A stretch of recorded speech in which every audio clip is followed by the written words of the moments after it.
દુઃખ સાથે આપની સમક્ષ આવ્યો છું.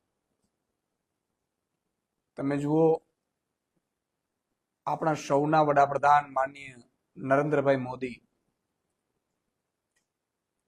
જેમની જવાબદારી છે નીચે કોઈ ભૂલ કરે મંત્રી મુખ્યમંત્રીઓ તો એને ઠપકો આપવાનું કામ છે.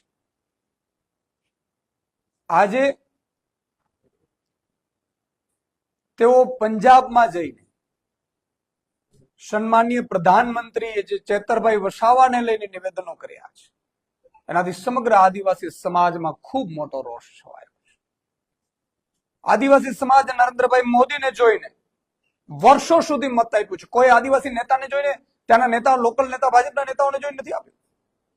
પણ એમણે નરેન્દ્ર મોદી ઉપર વિશ્વાસ હતો કે નરેન્દ્ર મોદીજી અમારા આદિવાસીઓનો વિકાસ કરશે, અમારા આદિવાસીના યુવાનોને ડેવલપ કરશે.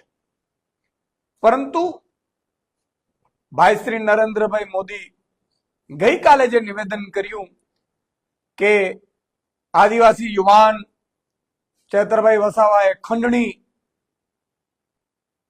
ધમકાવવું, અધિકારીઓને ધમકાવવા, એ કેસમાં કોર્ટે સજા કરી. અત્યાર સુધી આદિવાસી સમાજને એવું હતું કે આ સજા કદાચ ભાજપના અહીંના નેતાઓ એને કરાવવામાં રસ છે. પરંતુ આજે મને કેટલાય આદિવાસી સમાજના આગેવાનોના ફોન આવ્યા કે આ સજા પડી છે, એ સજામાં નરેન્દ્રભાઈ મોદી કે અમિત શાહ પણ મોનિટરિંગ કરતા હોય તો નવાઈ નથી.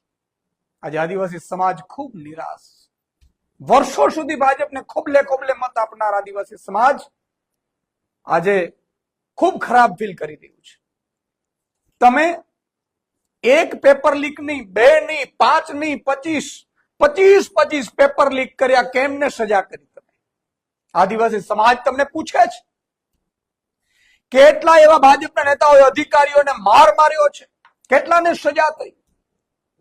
લઠ્ઠાકાંડ થયું, કેટલા યુવાનો બરબાદ થઈ ગયા, મરી ગયા, કેને સજા થઈ? સુરતનો તક્ષશિલા કાંડ, રાજકોટનો અગ્નિકાંડ, બરોડાનો હરણીકાંડ, મોરબી બ્રિજ દુર્ઘટના, જેમાં કેટલાય લોકો મૃત્યુ પામ્યા છે, કેને સજા કરાવડાવી? તમે એનો અર્થ એ થયો કે તમને કોઈ ભ્રષ્ટાચાર રોકવામાં કે સજા કરાવવામાં રસ નથી. તમને વિપક્ષને તોડી અને વિપક્ષના જે નવયુવાનો, જનનાયક આદિવાસીનો એક ચેતરભાઈ વસાવા બહાર આવ્યો, એને તમે અંદર કરાવડાવી દીધો. એ વાત સાબિત થઈ રહી છે. ત્યારે આદિવાસી સમાજમાં ખૂબ મોટો અત્યારે રોષ ફેલાયો છે.